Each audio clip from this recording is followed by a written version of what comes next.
What is up, my Shadowverse soldiers, and welcome back to another Shadowverse Evolve video. And alright soldiers, in this video we're going to be doing the Runecraft set 11 cards. I'm very excited to see what these cards are going to be like, just because Runecraft is my personal favorite class. I do have a little soft spot for Runecraft. Of course, on this channel we are called Sparta's Evo and everything, and I should be looking towards Swordcraft. Still love Swordcraft, don't get me wrong, but Runecraft is just my favorite class by far.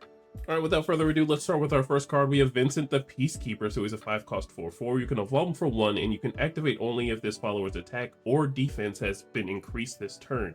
He also has a fanfare ability, so when he comes into play, you search your deck for a Wasteland card, put it into your cemetery, and then shuffle your deck. Alright, so if you have been watching the other videos, of course we're going to have nice dutiful steeds and the bullet bike token cards that are going to play with our followers' attack and defense as long as they're Wasteland followers. So I'm assuming that's what's going to incorporate here with the Vincent the Peacekeeper. Alright, but getting into this fanfare ability, so it looks like we're going to be either incorporating something out of our cemetery, like putting a Wasteland card in. As long as X card is in your cemetery, this might happen, or if we're going to be playing cards out of our cemetery, like, you know, Necrocharge Abyss or something like that. So very excited to see what this is all going to be coming together. And alright, then we have Vincent Evolve. So he turns into a 5/5, and on Evolve, if there are at least 3 cards with different costs in your cemetery, give you leader +3 defense. If there are at least 6, you can draw a card, and if there are at least 9, deal 9 damage to each enemy follow in the field, and if there are at least 12, deal 12 damage to each enemy leader. Alright, so there's our game plan. So we're going to have many different card costs into our cemetery to at least have 12 different card costs, which is going to be pretty interesting to see because there are other cards and archetypes in the older sets that kind of play like this. And they kind of play like this in the mage deck too, so the fact that Vincent is a mage card and also a Wasteland card is pretty helpful. Alright, so as soon as you play Vincent the first time on this Evo, it's not going to be crazy that you have the 3 different costs in your cemetery, but when we get into the 6, 9, and 12, we're starting looking more into the late game, so it looks like we're going to be using different card costs in our deck to be, you know, throwing into the cemetery, especially the outlandish ones that are really big, to go ahead and throw into the cemetery, so we'll have those requirement cards so we can get into those bigger old type of abilities. Alrighty, next up we have Mazer Neighborhood Hero, so he's a 2-cost 1/1. Once on each of your turns, when you play a spell that costs 1 or less, you can draw a card and then discard a card. When he comes into play, you summon a dutiful steed token, then you can search your deck for a rapid fire and put it into your EX area. Then if you have Spell Chain 5 for the rest of this turn, it costs 1 less to play.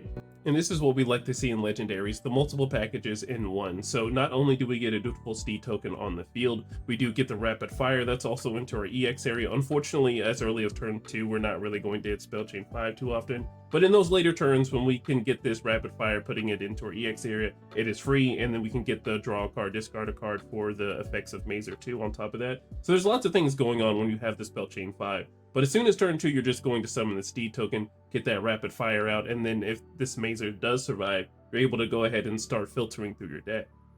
And I believe this is going to be one of the main cards that's going to help you get those bigger cost cards out of your hand to go ahead and help for Vincent. Alright, so looking at the dutiful steed, just in case anybody forgot, so it's a 1-cost amulet. You can activate to bury this card, and you can select a follower on your field. If it's a Wasteland follower, you can give a +1/+1.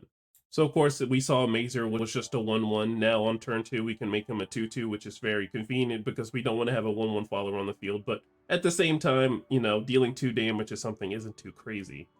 But of course, on top of that, this is going to be the card that is going to be one of the things that is going to help adjust Vincent's ability to be able to evolve. So being able to have this dutiful steed on the field, giving Vincent that +1/+1 is going to give him the ability to evolve. Alrighty, next up we have Magical Gunslinger, so she's a 4-cost 3/3. You can evolve her for 1, and during your turn, whenever a mount card is put onto your field, you can select the enemy follow on the field and deal it 2 damage, and then draw a card and then discard a card. When she comes into play, you can summon a bullet bike token. Alright, so mind you soldiers, this doesn't say once per turn, so you're able to keep spawning mount cards out as long as you have an enemy follower to select. You can still deal 2 damage to it and keep drawing cards and discarding cards, which is very helpful, of course, for your game plan when going for the big Vincent combo at the end. But mind you, you do have to have a follower on field when doing this ability. But naturally, you get to spend 4, get a 3/3, spawn out a bullet bite token, which is going to deal 2 damage to something while also filtering. And alright, looking at the bullet bike amulet, so it's a 1-cost amulet, you can activate to bury this card, you select a follower on the field, and you can give it rush, and if it's a Wasteland follower, you can give it +1 attack. Personally, I do like the bullet bike just because it's able to give any follower rush, and then on top of that, if that's the Wasteland follower, you can give it that extra attack, and that's what will be affecting with Vincent to give him that +1 attack so he's able to evolve too. But I really do like the bullet bike because there are some situations where I'm like, man, I play this card, I really wish you were able to swing into at least a engaged follower this turn. All right, so looking at the Magical Gunslinger Evolve, so she turns into a 4/4, and she still has that ability of during our turn when a mount card is played, we're able to deal 2 damage, something to draw a card and discard. But on Evolve, if there are at least 6 cards with different costs in our cemetery, we can summon an Arcane Personal Carrier token. All right, so mind you, you're actually able to filter twice here because the Arcane Personal Carrier is going to be a mount card as well, just because with all the things you're going to be doing, why wouldn't it be a mount card? So on the unevolved, you're able to go ahead and deal 2 damage, something, draw a card, discard. And as long as you have those 6 different card costs into your cemetery, you can go ahead and do it again, deal another 2 damage while getting another token on field, and then filtering twice in the same turn. And since we haven't looked at this card before, let's look at the Arcane Personal Carrier. So it's a 1-cost amulet. You can activate to bury this card, and you can select a follower on your field and give it ward. And if it's a Wasteland follower, you can give a +1 defense. All right, so this card solidifies it that there's 3 ways in this deck to get out all the tokens. So, you know, Vincent is going to be evolving. There's not going to be a time where he does miss. If the smart pilot is going to make sure Vincent evolves, we're going to have lots of tokens and lots of access and being able to change his attack or defense to make us play the game. And I believe none of the other crafts actually have this type of card. Now, we haven't gone over everything, of course, you know, just out of everything we've talked about so far. None of the other crafts have the Arcane Personal Carrier. Looking forward to seeing if any of the other crafts do have it, but I really am enjoying that we are actually able to play the game with this deck, and there's not only 2 sources of getting tokens out, now we have 3, so as long as we have all 3 of those things alive, or at least, you know, one of them active when we go to play our Vincent play, we're doing good. Alrighty, next up we have Transcendent Simulacrum, so it's a 2-cost 2/2. When it comes into play, you can select a golem follower in your cemetery and add it to your hand. You can also activate to engage this card, and then you can select a golem follower on your field and you can give it +1/+1. Alright, it's a forbidden card, so you know this is Screaming Earthright, and of course when you see golems, Earthright. So this is another Earthright support here. So I don't think this is going to go towards anything for the Wasteland deck just because it's a forbidden card. So if you're looking to play golems, you've got some support right here. Alright, and moving on, we have Words of Judgment. So it's a 0-cost spell. You can select the enemy follower on the field. It loses all abilities this turn. And if there are at least 6 cards with different cost in your cemetery, you can give your leader +2 defense. Alright, so it looks like with a lot of these Wasteland/Vincent cards that have Vincent on them, we're going to be healing, which is very good because when we're filling up our cemetery with different card costs, there are some interactions and some situations where we are going to be taking damage. So having those 6 different card costs in our cemetery is going to really help us to give that +2 defense. And if we have multiple of these into our hand, you know, we can just keep doing it to go ahead and just, you know, select the enemy follower, lose its abilities. I wish it were the box text. I would be honest. I wish it were the box, because there are some situations in Rune where you're just kind of left with your hands and you're just like, okay, well, I can't do anything about this. But you know, if you had a box follower, you didn't have to worry about it for a turn. You can actually, you know, maneuver around it, which I think by now we should have a rune card that boxes something, but you know, it just loses its abilities, and I guess that's okay. Alrighty, and next up we have Artistic Arcanist, and it's a 3-cost 1/4. We can evolve for 2, and he has Rush, Bane, and Drain. We can also activate to Earthright to select another follower on our field, and we can give a Rush, Bane, or Drain. So I think this Earthright ability is going to be so clutch for these golems that we do spawn. Like the Strike Form golems, we don't care if they have Rush. But giving them Bane or Drain is just going to be so amazing, just so we can get some hard removal for our rushing golem that we have on field. Or we can get some health back because we took so much damage in one turn. I really do like that there. Alright, so Earthright's eating pretty good here. Not only do they get a 2-cost card that's going to give another golem follower the +1/+1, or adding back a golem follower from our cemetery, we also get this Arcanist that can give the golem followers the Rush, Bane, or Drain, or any other follower realistically, while he also has the Rush, Bane, and Drain, and can evolve too with extra abilities. And speaking of extra abilities, let's look at the Arcanist Evolve. So he turns into a 3/6 and he has Bane and Drain. But on Evolve, you select the enemy follower in the field and put it into its owner's EX area. You can also still activate Earthright to select another follower in your field to give it Rush, Bane, or Drain. Alright, so healing for 3 here is a lot better while also having the hard removal. And on top of that, we even have hard removal again by selecting any follower that our opponent has and putting it into their EX area. They have to spend those points to play him again, and if they didn't have Storm, we're sitting pretty good there. Alright, so we're looking at the Golem Marshal, so it's a 9-cost 5/7, and when this card is discarded, you can put an Arcane Personal Carrier token into your EX area. When it comes into play, you select a Wasteland follower that costs 6 play points or less in your cemetery, and then summon it, and then you can summon an Arcane Personal Carrier token. I absolutely love cards with multi-abilities like this, so of course, in the early turns, we're not going to need this card at all. So pitching this card and then getting the Arcane Personal Carrier token in our EX area will allow us to play it from our EX area, and then we can give any follower that we want with Ward.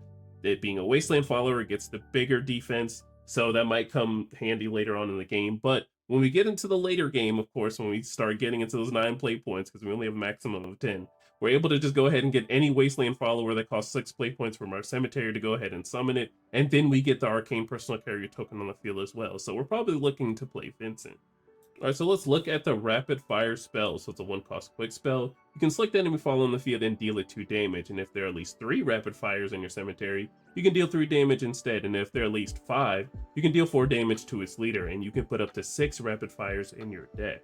So you absolutely gotta love that splash of onion text on the bottom. So having the 6 rapid fires is going to make sure we're at least able to deal the enemy leader 4 damage at least once, which will be very helpful. But having access to dealing 3 damage for 1 play point is going to be pretty good, but mind you, you have to already have like half your rapid fires into your cemetery for it to happen. But just being able to deal 3 damage for 1 is just very good. Alright, so looking at Crystal Fencer, so it's a 3-cost 3/3. We can evolve it for 1, but when it comes into play, you can draw a card and then discard a card.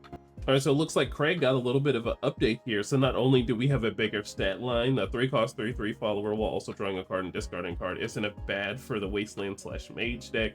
Also being able to filter is pretty good too, but we really do like the stat line here because it's just going to be a little bit harder to remove them, unlike Craig. Alright, looking at Crystal Fencer Evolve, so he turns into a 4/4, but on Evolve, you may put a Runecraft spell from your hand into your EX area, and for the rest of this turn, it costs 3 less to play.